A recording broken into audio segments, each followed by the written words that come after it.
નરેશ પટેલ અને હર્ષ સંઘવીની મુલાકાત થઈ છે. રાજકોટમાં આજે હર્ષ સંઘવી ગયા હતા.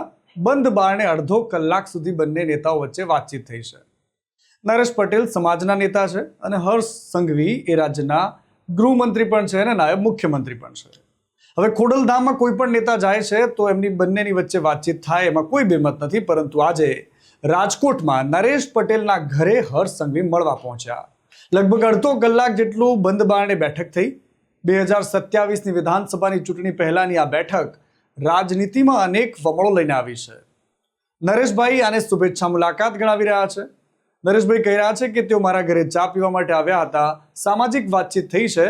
ધારાસભ્ય રમેશ ચિલાળાએ જણાવ્યું કે ડેપ્યુટી સીએમ હર્ષ સંઘવીની એવી ઈચ્છા હતી કે આપણે નરેશભાઈ પટેલના ઘરે શુભેચ્છા મુલાકાત માટે જઈએ, જેથી અહીં તેમને મળવા માટે આવ્યા છે.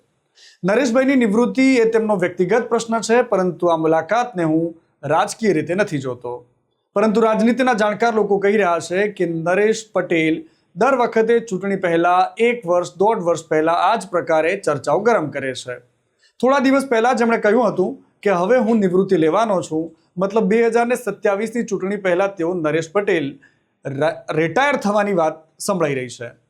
હવે ખોડલધામ ટ્રસ્ટને લઈને ચર્ચાઓ થઈ રહી છે કે નરેશ પટેલ જો રિટાયર થાય છે તો અનાર પટેલ આખા સંગઠનને લીડ કરશે.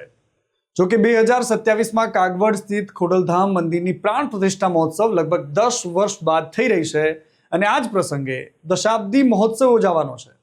2027માં આ કાર્યક્રમ થવા જઈ રહ્યો છે અને એટલા જ માટે નરેશ પટેલ ઘણા બધા સમયથી એક્ટિવ છે.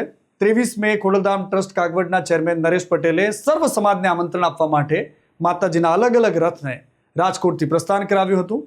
સમગ્ર ગુજરાતમાં ફરીને લોકો આ આયોજન અંગે ભવ્યાતિ ભવ્ય આમંત્રણ આપશે, પરંતુ આ બધાની વચ્ચે નરેશ પટેલ અને હર્ષ સંઘવીનું મુલાકાતનું આ કારણ શું છે એને લઈને તર્ક લાગી રહ્યા છે. તર્ક એ પણ છે કે નરેશ પટેલ ખોડલધામમાંથી કોઈ પણ એવા ચહેરાઓને ટિકિટ અપાવશે કે જેને એ લોકો ચાહી રહ્યા છે. ઘણા બધા લોકો કહી રહ્યા છે કે અનાર પટેલ હવે ખોડલધામમાં સક્રિય છે, તો એવી પણ ચર્ચા છે કે નરેશ પટેલે અનારબેન માટે કોઈક વાત હર્ષભાઈ સામે રાખી હોય. ખેર, આ બધી તર્ક છે, તુક્કાઓ છે, પરંતુ રાજનીતિમાં કશું જ કહી શકાય એમ નથી. તમને શું લાગે છે, નરેશ પટેલ અને હર્ષ સંઘવીની આ મુલાકાતમાં શું વાતો થઈ હોઈ શકે? કોમેન્ટ કરીને જણાવો, લાઈક કરો અને સબસ્ક્રાઇબ કરો. નમસ્કાર.